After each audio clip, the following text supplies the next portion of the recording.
오늘은 우리가 늘 듣는 말씀이지만 다시 한번 시간에 대한 말씀을 함께 좀 나누었으면 좋겠습니다. 시간이 얼마나 귀중한가.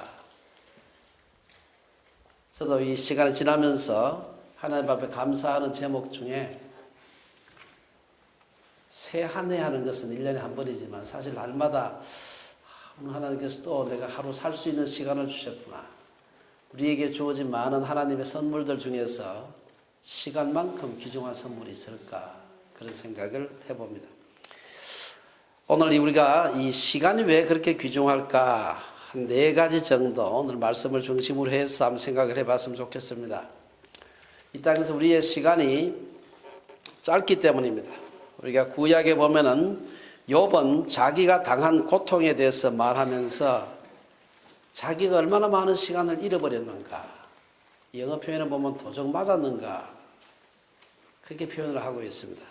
욥기서 9장 25절 26절에 보면은 나의 날이 경주자보다 빨리 사라져 버리니 복을 볼 수가 없구나. 그 지나가는 것이 빠른 배 같고 먹이에 날아내리는 독수리와도 같구나. 제가 구약의 저자들을 읽을 때 특별히 욥기서라든지 소위 시가서 쪽에 있는 분들의 그 글을 읽으면 어떻게 표현을 이렇게 잘했을까? 수많은 세월의 그 간격이 있고 언어적인 간격이 있고 문화적인 간격이 있는데도 이 표현이 너무 놀라워요. 25절에서 보면 욥은 달리기 선수보다도 시간이 더 빠르다. 잠깐 동안의 즐거움을 누릴 틈도 없이 날아간다. 잠깐 좀 우리가 조금 즐거워하다 보면은 그걸 좀 누려야 되는데 지나가 버린다는 겁니다. 우리 속담에도 보면은 쏜살 같다. 쏜살 같다. 시간이 화살같이 빠르다. 뭐 그런 말을 많이 합니다. 26절 상반절에 보면 욥은 빠른 배 같고 조금 우리가 지금 생각하면 이해하기가 좀 어려운 그런 말씀입니다. 빠른 배 같다. 요게 우리가 그 빠른 배라고 할 때 이 배는요, 그냥 배가, 이게 나무 배가 아니고 원래 말해 보면은 파피루스로 만든 배를 말합니다. 갈대로 만든, 바짝 마른 갈대로 만든 배가 돼가지고 굉장히 가볍습니다. 요즘 같으면 아주 그 빠른 속도 낼 수 있는 카누 있죠. 아주 그 가벼운 재질로 만들어가지고 그냥 노를 저으면 배가 팍팍 나가는 그런 배를 말해요. 그때도 조금 큰 배는 나무로 만들었습니다. 나무로 만든 배는 빨리 저어도 이렇게 배가 빨리 가지 않는데 이 파피루스로 만든 배, 갈대로 만든 배는 굉장히 빨리 가요. 이 배는 갈대로 만든 배를 말합니다. 그래서 보면은 갈대로 만든 배처럼 빨리 지나간다. 참 아주 놀라운 표현입니다. 26절에 보면 그 표현이 더 아주 놀라운데요. 욥은 마치 먹이에 날아내리는 독수리와 같다. 이 한번 요즘 여러분 유튜브 같은 데 보면 뭐 독수리가 토끼라든지 이런 짐승을 이렇게 잡아채는 그런 것을 볼 수가 있어요.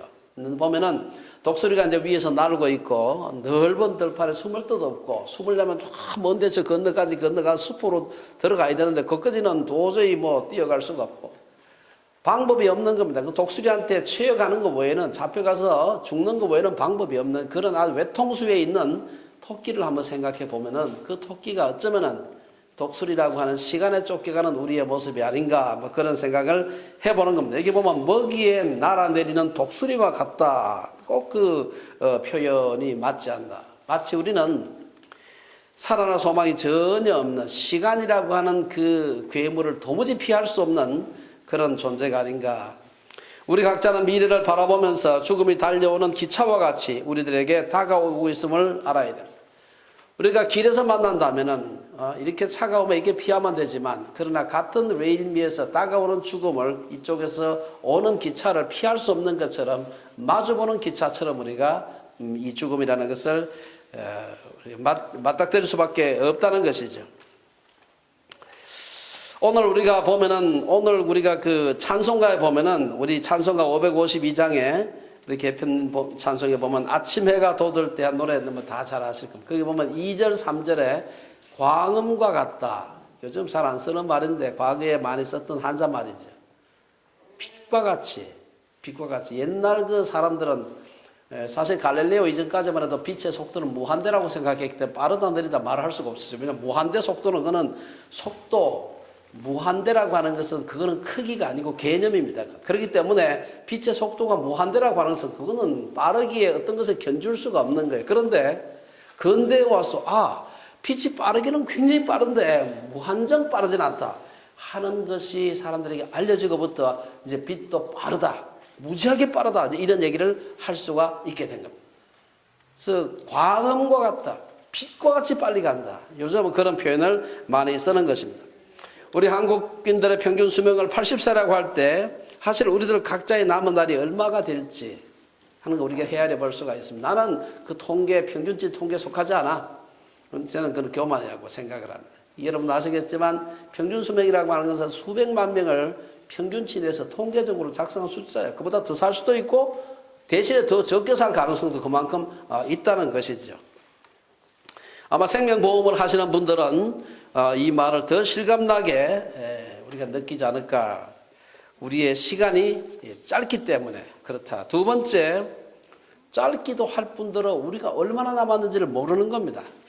정확하게 내가 언제 죽는다 하는 걸 알면은 이래저래 좀 시간표도 짜고 뭘 해볼 텐데 모른다는 사실입니다. 이에 대해서 우리 사도 야고보가 아주 중요한 그 교훈을 하고 있는데요. 어쩌면 성경에서 특별히 신약에서 인생이 얼마나 빠르고 덧없는지를 가장 실감나게 기술한 사람이 있다면 사도 야고보가 아닌가. 그런 시간에 대해서 그렇게 말한 4장 13절에 보면은 들으라. 너희 중에 말하기를 오늘이나 내일이나 우리가 어떤 도시에 가서 거기서 1년을 머물며 장사하여 이익을 보리라 하는 자들아. 내일 일을 너희가 알지 못하는도다. 내일 일을 너희가 알지 못한다. 1년 10년 뒤가 아니고 내일 일을 너희가 알지 못하는도다. 너희 생명이 무엇이냐. 너희는 잠깐 보이다가 없어지는 안개니라. 안개라 그런 것이 뭐 언제 시간 맞춰서 오고 시간 맞춰서 가는 게 아니에요. 언제 왔다가 언제 가는지 모르게 왔다가 가는 것. 소리 없이 왔다가 소리 없이 가는 것입니다. 15절에 보면 너희가 도리어 말하기를 주의 뜻이면 우리가 살기도 하고 이것이나 저것을 하리라 할 것이거늘. 내 인생은 안개가 아니다. 나는 재수 없으면 200세까지 산다. 뭐 그런 얘기를 할 수도 있지만 그러나 아무도 그것을 개런티할 수가 없습니다. 한국 남자들의 평균 수명이 80세에 근접하고 있고 실제로 많은 분들이 80 너머를 살고 있습니다. 그래서 많은 사람들이 자기도 80세를 살 거라고 자신하면서 계획을 세웁니다. 그것은 우리가 세우는 것이고 하나님께서 허락하신 수명이 얼마인지는 하나님밖에는 모르는 것이지. 하나님은 인생의 불확실성이나 시간의 짧음에서 우리를 벗어날 수 있게 해주시겠다. 그 약속하지 않으셨습니다. 다만 성경은 우리에게 우리 각자는 반드시 죽을 것이다. 하나님은 하나님만이 그날을 알 수 있다라고 말씀합니다. 어쩌면 2019년이 우리의 마지막 해가 될 수가 있고 하나님의 뜻이면 우리가 2020년을 맞을 수도 있을 겁니다. 하나님은 우리들에게 이 세상에서 인생의 불확실함이나 인생의 짧음에서 탈출할 수 있게 해주시겠다고 약속하지 않으십니다. 성경은 우리 모든 사람은 반드시 죽는다. 잘 아는 히브리서 9장 27절에 한 번 죽는 것은 사람에게 정하신 것이요 그 후에는 심판이 있다. 첫째는 인생이 짧기 때문에, 둘째는 인생을 우리가 얼마나 살지 불확실하기 때문에 시간은 소중한 건, 셋째는 시간을 잃어버리게 되면 회복할 수 없기 때문입니다. 시간은 마치 전기와 같아서 우리는 다만 시간을 사용할 수 있을 뿐 시간을 저축해 둘 수가 없습니다. 여러분, 혹시 관심 있는 분들은 태양광 발전에 대해서 요즘 한국에서 굉장히 많은 관심이 있는데, 태양광의 제일 큰 문제가 저축하기가 힘들어요. 물론 배터리를 가지고 저축을 하자면 그건 조그맣게 집에서 불 켜는 건 쓸 수 있지만, 배터리에 저축할 수 있지만 큰 도시를 운영하는 정도의 전기는 보관을 못합니다. 전기를 보관만 할 수 있다면 사실은 태양광보다도 이 지구상에 가장 공짜로 쓸 수 있는 전기는 번개입니다. 번개를 만약에 그 어마어마한 전력을 갖다가 보관만 할 수 있다면 아마 전 세계의 발전소 절반은 없어도 될 겁니다. 그러나 아쉽게도 전기는 저축할 수가 없습니다. 저축해도 아주 사람이 필요로 하는 전기의 극히 일부는 자동차 배터리 같은 데 넣어가지고 보존할 수 있지만 그거는 극히 일부에 불과한 것입니다. 시간도 번개와 같아서 돈은 다시 벌 수 있지만 시간을 다시 벌 수는 없는 것입니다. 시간이 흘러가는 것을 가장 문학적으로 풍요적으로 아름답게 표현했던 사람 바로 전도서의 기자인 솔로몬입니다. 솔로몬의 말을 좀 들어보면요. 그 유명한 솔로몬의 전도서 12장에 보면은 그런 날에는 집을 지키는 자들이 떨 것이며 힘 있는 자들이 구부러질 것이며 맷돌질하는 자들이 적음으로 거칠 것이며 창들로 내다보는 자가 어두워질 것이며 길거리 문들이 닫혀질 것이며 맷돌 소리가 적어질 것이며 새의 소리로 말미암아 일어날 것이며 음악하는 여자들은 다 쇠하여질 것이며 또한 그런 자들은 높은 것을 두려워할 것이며 길에서는 놀랄 것이며 살구나무가 꽃이 필 것이며 메뚜기도 짐이 될 것이며 정욕이 그치리니 이는 사람이 자기의 영원한 집으로 돌아가고 조문객들이 거리로 왕래하게 됨이니라. 우리가 잘 아는 전도서의 말씀입니다. 사실 그 3절에서 보면 집을 지키는 자들이 떨 것이고 힘 있는 자들이 구부러질 것이다. 아무리 기운 있는 사람이라도 나이가 들면 힘이 없어지는 겁니다. 힘이 없어지는 거예요. 창들로 내다보는 자가 어두워질 것이다. 시력이 나빠집니다. 시력 좋다고 큰소리 뻥뻥 치는 저도 어두워지는 것입니다. 4절에서 보면 길거리 문들이 닫혀질 것이다. 귀가 어두워지는 겁니다. 사실 나이가 들면서 정도의 차이는 있지만 나이가 들수록 귀가 점점 밝아진다. 그런 사람 본 적이 없어요. 제가 어제 어떤 분하고 점심을 같이 먹었는데 그분이 정말 연세가 80이 다 됐는데도 늘 청년 같은 분이었는데 이번에 몇 년 만에 만나서 식사를 같이 하는데 잘 못 들으시더라고요. 그래서 이 시간을 이길 장사가 없구나 하는 걸 다시 한번 생각하게 되었습니다. 맷돌 소리가 적어질 것이다. 치아가 약해진다는 말입니다. 우리 치아는 작은 맷돌이죠. 요즘 아이들이 맷돌을 잘 못 봐서 맷돌이 뭔지 잘 모를 수 있는데 치아는 맷돌과 같습니다. 그게 빠지게 되면 아래 윗니가 그대로 깐충하게 있어야 음식을 씹을 때 이게 맷돌질이 잘 되는데 이게 빠지게 되면 윗니가 빠지든 아래 윗니가 빠지든 아래 윗 다 빠지든 이건 맷돌질을 할 수가 없는 것입니다. 지금은 치아를 잘 관리해서 나이가 들어도 치아가 잘 보존되는 분들이 많지만 사실은 지금부터 50년, 100년 전만 해도 60세 넘어서 자기 본일을 제대로 유지한 사람 거의 없었습니다. 그러니 음식 씹는 소리, 즉 맷돌 소리가 적어지는 것입니다. 그 다음에 이어져 새의 소리로 말미암아 일어날 것이다. 나이가 들면 일찍 잠을 깨지만 한 번 깨고 나면 잠이 들질 않아요. 잠자다가 누가 앞뒤 모르고 한국에서 시차 모르고 전화해가지고 한 2시, 3시 돼가지고 잠 깨가지고 신경질 난 경험 여러분 한두 번 다 있죠. 잠이 깨잖아. 근데 어릴 때는 그렇잖아요. 어릴 때는 막 엄마가 막 깨워서 한밤중에 일어나서 화장실 갔다 와도 그냥 눕기가 무섭게 머리에 땅이 닿자마자 그냥 자버리는 그 나이가 있는데 그거는 인생에서 굉장히 짧은 기간 동안만 그렇습니다. 음악하는 여자들은 다 쇠하여질 것이며 이 말은 무슨 말입니까? 나이가 들면 한때 좋았던 목소리 나빠지고 한때 즐거웠던 일들도 재미가 없어진다는 겁니다. 여러분 믿거나 말거나 하지만 제가 옛날에 태어난 솔리스트 있다는 거 아세요 여러분들? 아무도 안 믿죠. 나이가 들면 안 되는 겁니다. 5절에 보면 메뚜기도 짐이 될 것이다. 얼마나 놀라운 표현인가요? 메뚜기 다 아시죠? 요만한 메뚜기. 이게 짐이 돼. 나이가 들면 자기 몸이 건사하기가 너무 불편해져요. 전에는 가볍게 들었던 것들이 이제 나이가 들면 점점 무거워집니다. 정욕이 거칠으니 나이가 들면 크게 원하는 거. 저것만 있으면 얼마나 좋을까. 이것만 지나가면 이렇게 된 것이 점점 줄어들어요. 정욕이 거칠으니 크게 원하는 바가 없어지는 겁니다. 저는 이제 정말로 막 밤잠 안 자고 하고 싶은 건 오카리나 하고 EW와 EV 악기밖에 없어요. 다른 거 뭐 별로 재미가 없어요. 점점 없어져요. 그 다음에는 뭐라 그러면 이는 사람이 자기의 영원한 집으로 돌아가고 조문객들이 거리로 왕래하게 됨이니라. 죽음을 의미하는 것이 나의 장례를 조문하기 위해 온 조문객들이 우리 집 문 앞에 왔다 갔다 할 것이다. 젊은 때는 모든 일을 무엇이든지 자기가 직접 하려고 하지만 나이가 들면서 시간이 부족하구나. 결국은 돈 주고 다른 사람의 시간을 사야겠구나 하는 생각을 하지 않을 수가 없습니다. 저는 한동안 제가 썼던 책들 중에서 어떤 책들은 제가 영어로 다시 써볼까. 물론 리바이스해서 그 꿈을 한참 동안 가졌는데 이제는 완전히 포기했습니다. 이제는 그러지 말고 차라리 박사과정 여기 캐나다 학생들 글 잘 쓰는 사람들 고용해서 돈 주고 시키는 게 100배 낫다. 그리고 내가 다음에 그냥 수정할 때나 내가 읽어보지. 이제는 아예 글 쓰는 거 영어로 책 쓰는 것은 깨끗하게 포기했습니다. 이 땅에서 우리에게 주어진 시간은 첫째는 짧기 때문에 둘째는 얼마나 남았는지 알 수 없기 때문에 셋째는 한 번 잃어버리면 다시는 회복할 수 없기 때문에 귀중한 것인데, 마지막으로 시간이 귀중한 것은 그것이 우리의 영적 성숙의 척도이기 때문에 얼마나 우리가 시간을 어떻게 쓰느냐 하는 것은 우리의 영적인 성숙과 직접적인 관련이 있습니다. 오늘 본문에 읽었던 에베소서 5장 15절 16절이 바로 그 말씀입니다.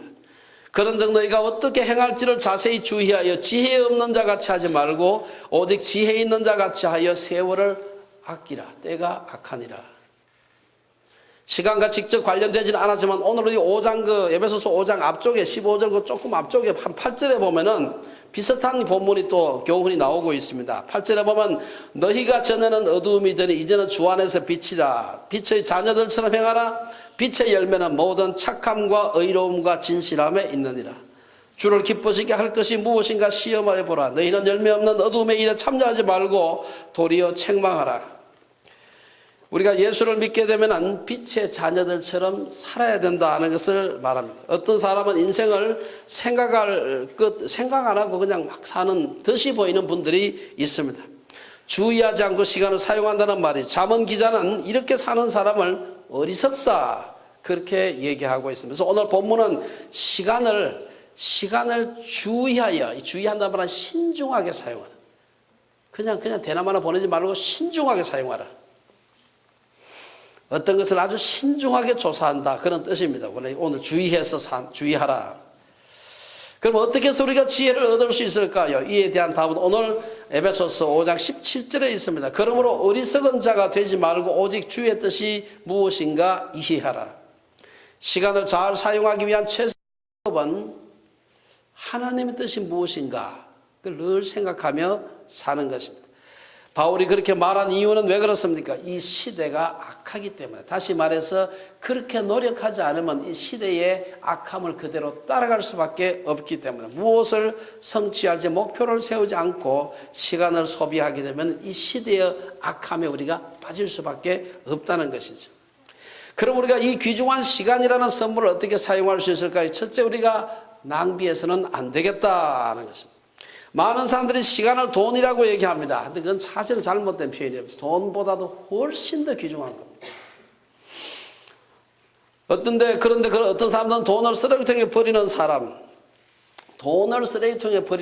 없지만 시간을 쓰레기통에 버리는 사람은 생각보다도 많습니다. 이와 관련해서 지혜자 솔로몬이 잠언에서 하는 교훈을 들어봅시다. 자기의 일을 게을리하는 자는 패가하는 자의 형제니라. 게을리한다, 시간을 낭비하는 자죠. 솔로몬은 게으른 자, 시간을 낭비하는 사람은 패가한다, 망한다. 저는 불교에도 진리가 많습니다만 불교에서 좋아하는 그 말 중에 하나가 인생은 공수래 공수거다. 빈손으로 왔다가 빈손으로 하는 것이다.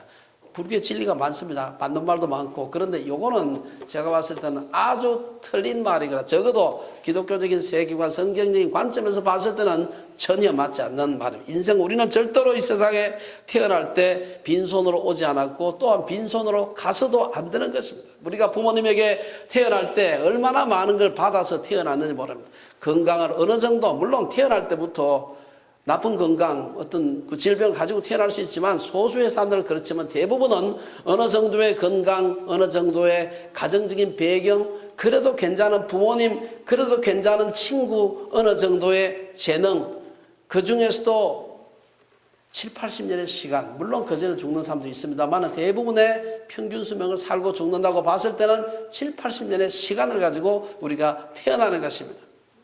이 귀중한 선물들을 가지고 우리가 태어나는데 빈손으로 왔다는 건 너무 그거는 지나친 말입니다.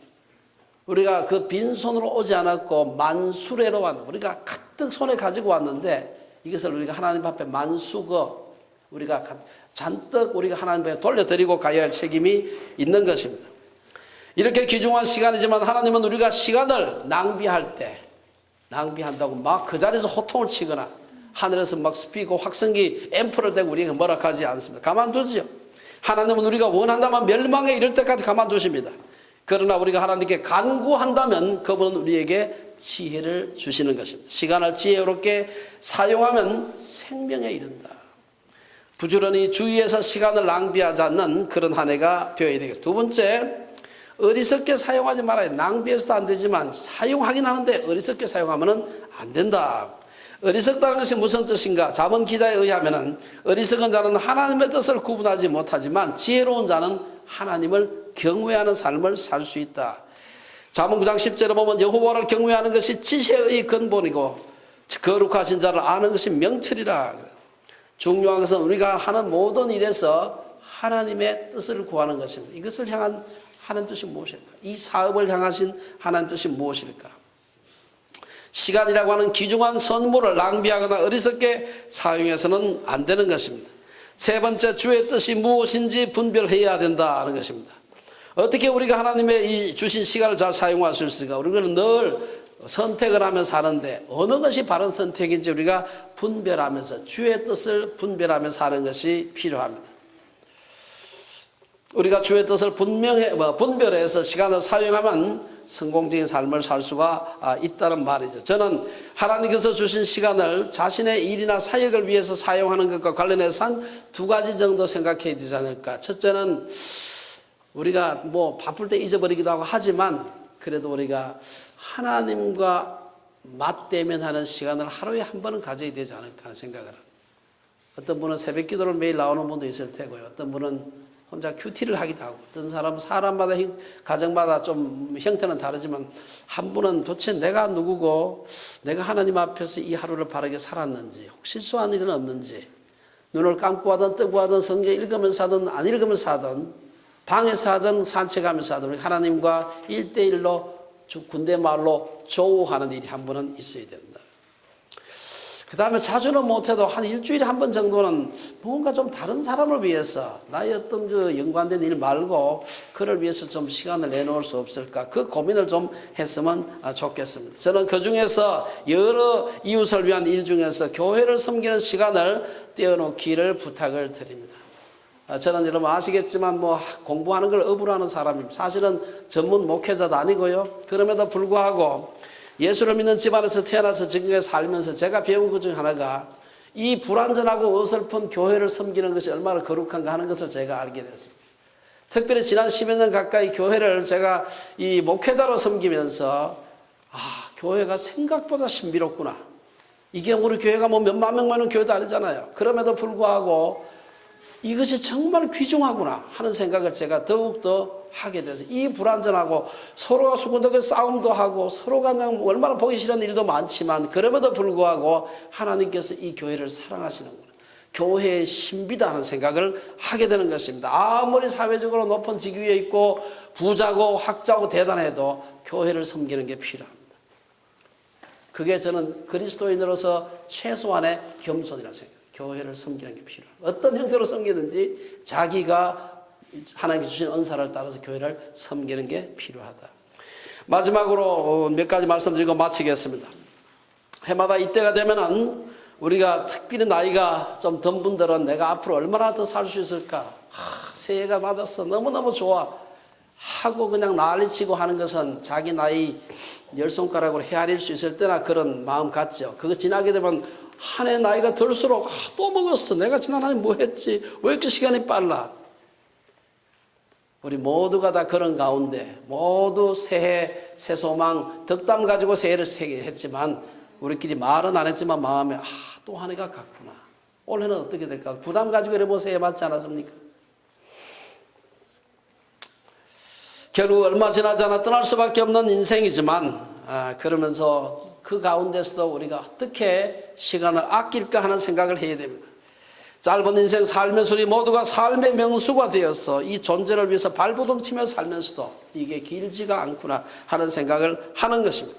본능과 환경에 휘둘리며 인생의 쓴맛과 단맛의 골짜기를 지나더라면 도대체 문득 존재하는 것이 무엇이고 나는 도대체 무엇인가, 그 생각을 하지 않을 수가 없습니다. 우리 속담에 개똥밭에 굴러도 이승이 낫다, 아주 못된 속담이 있습니다. 이게 한국말에 있는 게 아니에요. 이게 서양에도 비슷한 속담이 있어요. 그냥 보캐블러리가 달라서 똑같습니다. 죽은 영웅보다 살아있는 겁쟁이가 낫다. 찾아보면 영어 표현이 있습니다. 이게 죽은 황제보다는 살아있는 거지가 낫다. 살아있는 강아지가 죽은 사자보다 낫다. 이 다 사실 비슷한 말이에요. 정말 그럴까? 인생은 어디서부터 왔다가 어디로 가는 것일까? 산다는 것은 도대체 무엇일까? 때로는 너무나 자명해서 그 질문 자체가 우문일 듯이 보일 때가 많습니다. 잠자리에 누웠을 때나 일어나기 전 때로는 시도 때도 없이 밀려오는 인생의 허무감을 어떻게 우리가 피할 수 있을까? 특히 연말연시가 돼서 온 세상이 떠들썩할 때가 되면 그 분요함 속에서 밀물처럼 몰려오는 인생의 허무 피할 수가 없습니다. 80년 사는 것이나 8년 사는 것이 무엇이 다를까? 전도서 기자의 고백대로 태중에서 죽은 아이나 백수를 하고 죽는 것이나 무엇이 다를까? 화목한 가정도 굶지 않고 산다는 것도 더 이상 인간 실존의 바닥으로 밀려오는 허무감으로부터 우리를 구할 수가 없습니다. 이 인생의 허무로부터 우리를 구하는 것은 한 가지밖에 없는 부활의 소망입니다. 사도 바울은 만일 그리스도 안에서 우리가 바라는 것이 다만 이 세상의 삶뿐이면 모든 사람 가운데서 우리가 더욱 불쌍한 자이리라.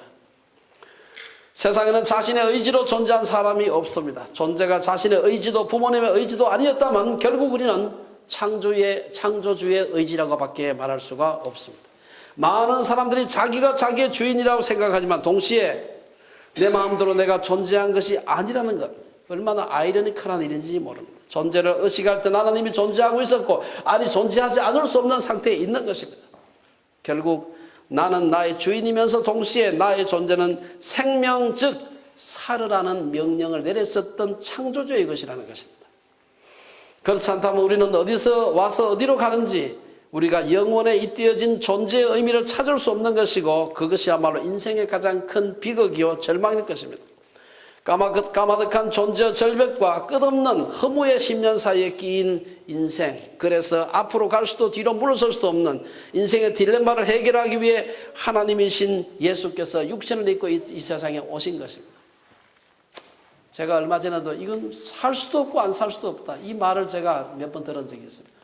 살려니 너무 힘들고 앞이 캄캄하고 안 살려니 그렇다고 죽을 수도 없고, 한 해의 끝부분에 예수 그리스도의 성육신을 축하하는 크리스마스라는 절기가 있다는 것은 우연이 아니고 크리스마스 날짜가 언제다 이런 따지지 말고 한 해를 마감할 때쯤 돼서 예수께서 이 세상에 오신 그 날을 기념하는 그 축제의 날이 있다는 것은 우연한 일이 아니다. 이제 그 성육신의 계절을 지나고 새로운 해를 맞이하는 생동의 범 부활의 계절을 기다리는 시점에 우리가 서 있습니다. 이러한 시점에서 우리 온 성도들의 가정에 하나님의 은혜가 함께 하시기를 주의 이름으로 축원합니다.